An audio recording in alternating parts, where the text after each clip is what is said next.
ಕಾಂಗ್ರೆಸ್ನಲ್ಲಿ cabinet full ಮಾಡಲು count down. ಈ ಬಾರಿ ಶಾಸಕ ರಮೇಶ್ ಬಂಡಿಸಿದ್ದೇಗೌಡ ಸಚಿವರಾಗುವ ಸಾಧ್ಯತೆ ಇದೆ. 3 ಬಾರಿ ಶಾಸಕರಾಗಿ ಅನುಭವ ಇದೆ ಅವರಿಗೆ. ರಮೇಶ್ ಬಂಡಿಸಿದ್ದೇಗೌಡರಿಗೆ 3 ಬಾರಿ ಶಾಸಕರಾಗಿ ಕೆಲಸ ಮಾಡಿದಂತ ಅನುಭವ ಇದೆ. ಈ ಬಾರಿ ಅವರಿಗೆ ಸಚಿವರಾಗೋ ಅವಕಾಶ ಸಿಗುತ್ತೆ ಅಂತಾನೆ ಹೇಳಲಾಗ್ತಾ ಇದೆ. 60 ವರ್ಷಗಳ ಸುದೀರ್ಘ ರಾಜಕೀಯ ಕುಟುಂಬ ಹಿನ್ನೆಲೆಯನ್ನ ಹೊಂದಿದ್ದಾರೆ ಅವರು. ಒಕ್ಕಲಿಗ ಸಮುದಾಯ ಹಾಗೂ ಮಂಡ್ಯ ಜಿಲ್ಲೆಯಲ್ಲಿ ಪ್ರಭಾವಿ ನಾಯಕ ರಮೇಶ್ ಬಂಡಿಸಿದ್ದೇಗೌಡರು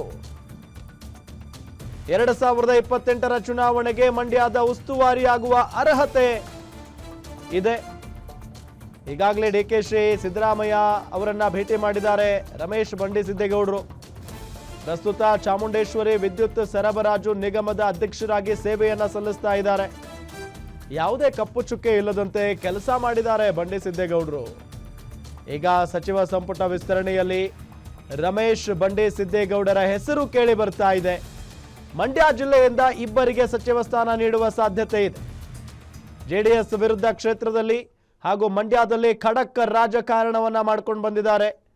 ಜಿಲ್ಲೆಯಲ್ಲಿ ಕಾಂಗ್ರೆಸ್ ಬೆಳೆಸುವಲ್ಲಿ ಬಂಡಿಸಿದ್ದೇಗೌಡರ ಕುಟುಂಬದ ಶ್ರಮ ಬಹಳಷ್ಟಿದೆ. ಸೊ ಆ ನಿಟ್ಟಿನಲ್ಲಿ ಈ ಬಾರಿ ಸಂಪುಟ ವಿಸ್ತರಣೆ ಆದಂತಹ ಸಂದರ್ಭದಲ್ಲಿ ರಮೇಶ್ ಬಂಡಿಸಿದ್ದೇಗೌಡರಿಗೆ ಅವಕಾಶ ಸಿಕ್ಕೇ ಸಿಗುತ್ತೆ ಅಂತಾನೆ ಹೇಳಲಾಗ್ತಾ ಇದೆ. ಪ್ರಾಮಾಣಿಕವಾಗಿ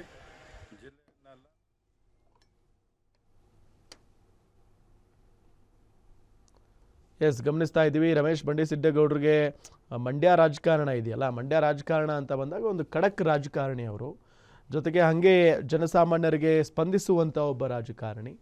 ಸೊ ಹಾಗಾಗಿನೇ 3 ಬಾರಿ ಅವರು ಶಾಸಕರ ಕೆಲಸ ಮಾಡಿದಂಥ ಅನುಭವ ಇದೆ. ಈ ಬಾರಿ ಅವರಿಗೆ ಅವಕಾಶ ಕೊಡಬೇಕು ಅನ್ನೋ ನಿಟ್ಟಿನಲ್ಲಿ ಅವರ ಅಭಿಮಾನಿಗಳೆಲ್ಲ ಬಂದು ಈಗಾಗಲೇ ಆಗ್ರಹಿಸ್ತಾ ಇದ್ದಾರೆ. ಇದ್ರ ಜೊತೆಗೆ ಈ ಬಾರಿ ಅವ್ರಿಗೂ ಕೂಡ ಅವಕಾಶ ಸಿಕ್ಕೇ ಸಿಗುತ್ತೆ ಅಂತ ಕೂಡ ಹೇಳಲಾಗ್ತಾ ಇದೆ. 3 ಬಾರಿ ಶಾಸಕರಾಗಿ ಅನುಭವ ಇರುವಂಥ ಬಂಡಿಸಿದ್ದೇಗೌಡರಿಗೆ ಸೊ ಅವರೇನು ರಾಜಕೀಯ ಹಿನ್ನೆಲೆ ಇಲ್ಲದೆ ಬಂದವರಲ್ಲ. 60 ವರ್ಷಗಳ ಸುದೀರ್ಘ ರಾಜಕೀಯ ಕುಟುಂಬ ಹಿನ್ನೆಲೆ ಇದೆ ಅವರಿಗೆ.